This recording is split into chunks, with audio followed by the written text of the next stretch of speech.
Fun. Look, back to back. Back to back. That's awesome. Says it right there. Back to back. Yep. And I just want to party like Stetson Bennett. That's You know, I was actually just talking to um,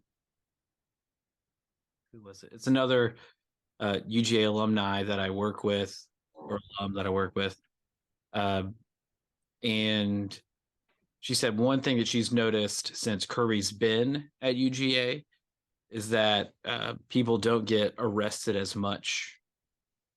Um, so I was like, yeah, now we notice that it's because they just save it until after they're done. they're nice and regimented, yeah, during the season and during their time there. Go train for the NFL draft, and I mean, come on, you got to blow off steam. And like, it wasn't even like not to like belittle it, but come on, it was public intoxication. It wasn't like DUI. It was, like I think of out of You see all the things, what they gave, how it occurred. what I heard was like he was like knocking on doors and stuff like Yeah, early morning. Yeah. my guess is, and anybody that's been tipsy and lived in an apartment, or anybody that's lived in an apartment where people that are tipsy frequent, right? So, like, if you're in Athens, you live in an apartment and people that are tipsy come all the time. What it reads is that he was tipsy and he kept knocking on doors, Trying to trying. figure out what his apartment was Yeah. because he's in a city he's not used to. Like he's there on business essentially. Yeah, so that Right. makes complete sense. Personally, what I think was the biggest flaw in his plan was that he went to Texas. Like, you just destroyed a team that's there.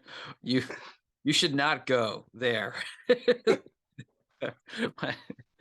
Yeah, he should have stayed in the state of Georgia because like somebody's gonna treat him like royalty. Like he knocks on somebody's door, they'd be like Stetson Bennett and like let They him in probably would and like offer him a drink. They'd be like, "Hey, man, exactly like and they like tuck him in on their couch and like get him some water like and he's fine. This doesn't happen. yeah, you made the wrong decision. You decided to go to Texas." And there was some, I want to say it was like Twitter. They had some poll based off of hashtags, whether it was Go Frogs or Go Dogs, and they did like a map of the United States, and it was like all purple, and like just Georgia, and like some other tiny little blots of cities were red. It's like, Yeah, it yeah, was pretty much like the Braves Astros World Series a couple of years ago. I saw the same thing. Yeah, it was literally just Texas rooting for Houston, and the entire world was all for Atlanta. yeah. So, like I said, you could have gone anywhere that wasn't Texas, and he would have been okay. We probably wouldn't be hearing about this as a news story. Um, but whatever. I did see a Georgia beat reporter pointed out that you're not in Athens anymore. People aren't just gonna like do like you just said. They're not just gonna take care of you if you're politically intoxicated. They're gonna be like, Yeah, you're not royalty. Yeah. but that's not what we're talking about today. Although kind of what we're talking about. We'll do that on another thing. We're back to our Keep It Simple, Stupid series. With today, we're going to talk about fat.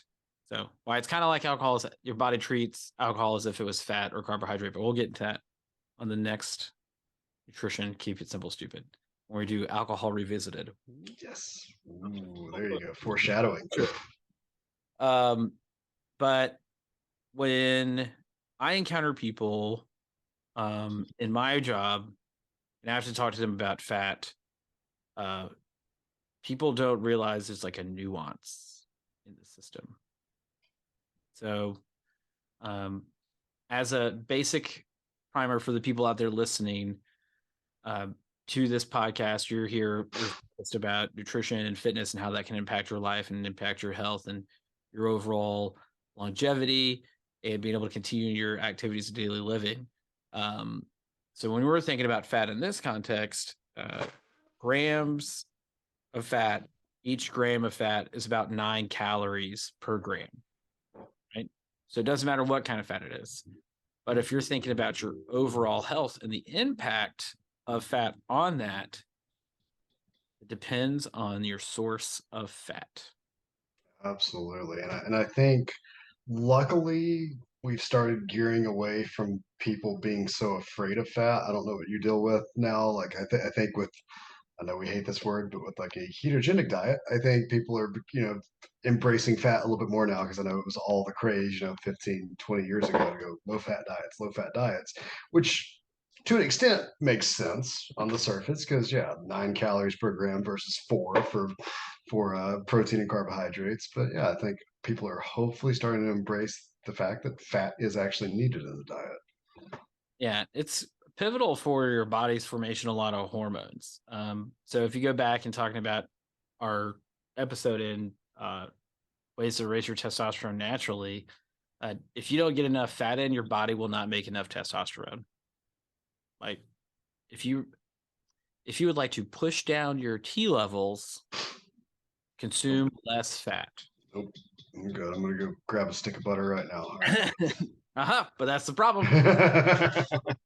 Ha to There your point. it is.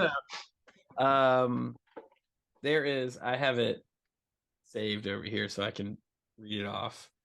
But there was a study where they looked at the composition of diets and its impact on hormones. So even similarly to women with estrogen on that hormone, you also need a certain amount of fat. So uh, people moving away from fat for such a long period of time, I do think has played an impact on some of the prevailing issues people are talking about, um, like fertility issues for women and low testosterone for men, like a prevailing thing in the culture in the United States. I do think people moving away from consuming enough fat has played a role in that, especially as it's been pushed on a lot of people. But we're looking at this. So you want to, it's right here. So this study was on people's specific compositions of diets and percentage breakdown of the calories that they intake. So in this study, women with a diet containing 40% of their calories from fat was superior for increasing testosterone and estrogen compared to a diet that was 20% fat. And then a meta analysis in men found that a low fat diet, which is 6 to 25% of your total caloric intake from fat, had a small to moderate effect on decreasing total testosterone concentrations compared to a higher fat diet. And that is the higher fat is like the 40%. I Sorry. can't imagine only taking in 6% of my calories from fat. Like Right. That's so I feel like I eat like a lower fat diet, and like there's still no way that I yeah. yeah. Excuse me, sorry. I tell people all the time when it comes to the macros, protein, carbs, fat, go back and listen to our other episodes on protein or other episodes on carbohydrates. Fat is the hardest of the macronutrients for me to get in. And that's just probably also like I have the prevailing issue, like of historical, that I don't eat that way because it was like I need to keep my protein and carbs up here. Yeah, and so therefore you're having to play the fun game of like shifting the puzzle pieces around. So I find a lot of times in my own personal diet, like it's I have to take some carbohydrates out to add some fat in because I don't want to screw around my protein intake, obviously, like we've talked about before. So yeah, and then it's like, well, I love carbs, but let's cut some carbs so I can have some more fat in there. And it's like, okay, well, what sources of fat do I want? Because I eat a lot of lean protein sources, a lot of low fat, fat free products, things like that. So it's kind of hard to integrate it back in at times. Yeah. And when it comes to that, you want to focus on fats that are liquid at room temperature, which would be your mono and poly unsaturated fats, and try to limit your fats that are solid at room temperature, which are the saturated fats. All right. So um, like butter, for example, is a lot of saturated fat.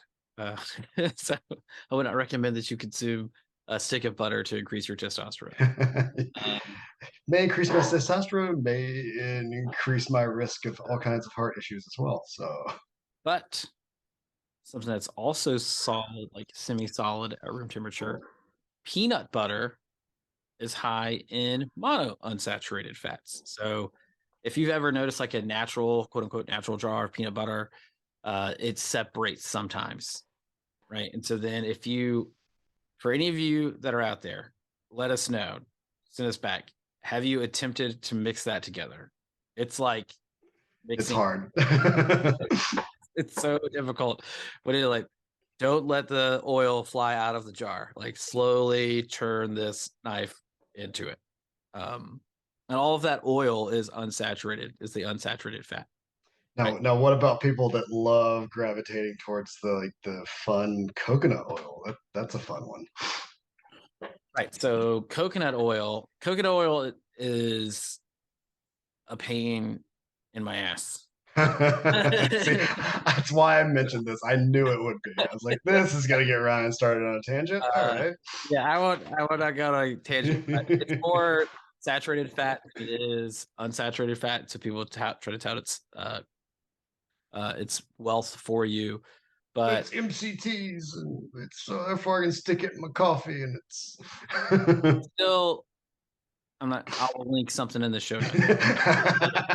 It's still shown to You want to make sure this is not a 2 hour episode. yeah, Gotcha. still shown to increase cardiovascular risk versus unsaturated or monounsaturated fats, or polyunsaturated or monounsaturated fats. But Damn, you held back. That didn't go the way I wanted it yeah, sorry. to. It's just because I wanted to mention this other thing. So, because this comes up all the time when people talk about fat, and it's the avoid red meat. Right. So, um, there was this awesome study that I saw again, I was reminded of again today, which is the greatest thing. Because the primary author, you may know her from things like Ryan's Wedding, where she was a bridesmaid to my wife.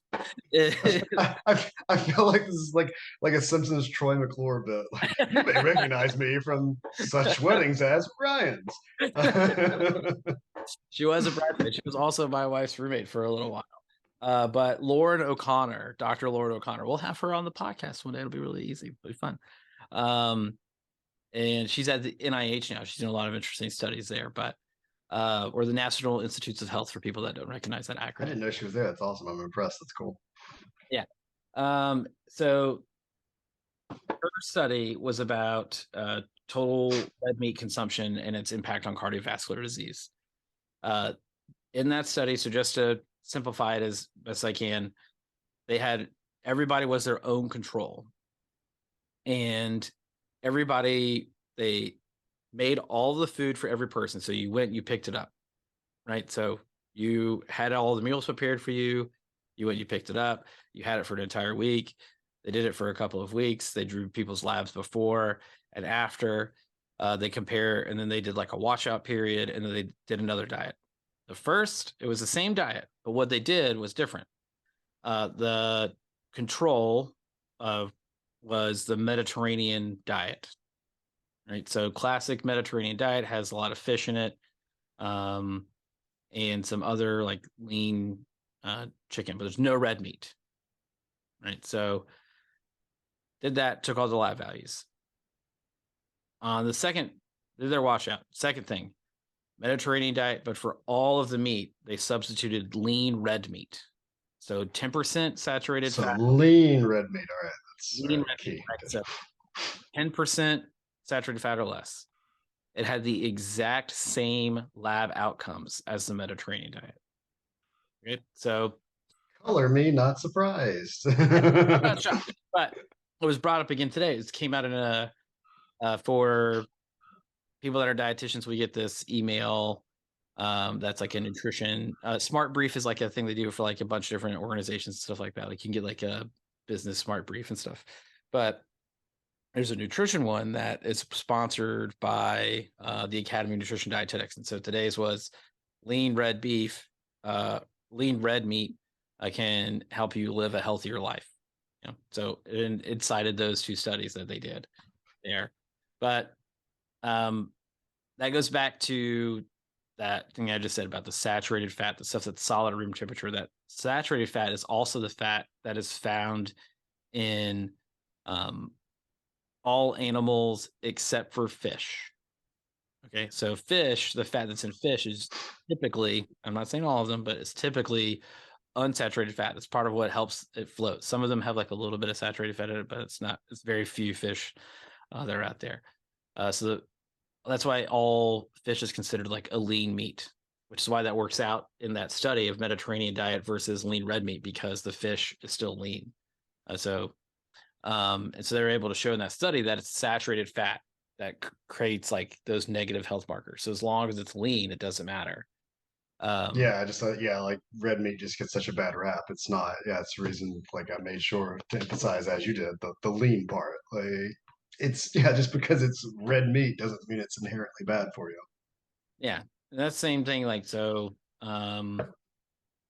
chicken, turkey, pork, beef, all of them, depending on what cut you get of those, is going to have some amount of saturated fat and some. So, but when you lean into the leaner cuts of all of those meats, you end up with far less saturated fat. Um, so like chicken, it's the breast with no skin. Turkey, the breast with no skin. Pork, it's the tenderloin on the top, and beef, it's sirloin or top sirloin. So um, yeah, it's the thing. So talking about keto before, right? Those people that are like eating bacon for their fat content is not a good way to go. Try to stick. And it shows up in their blood work.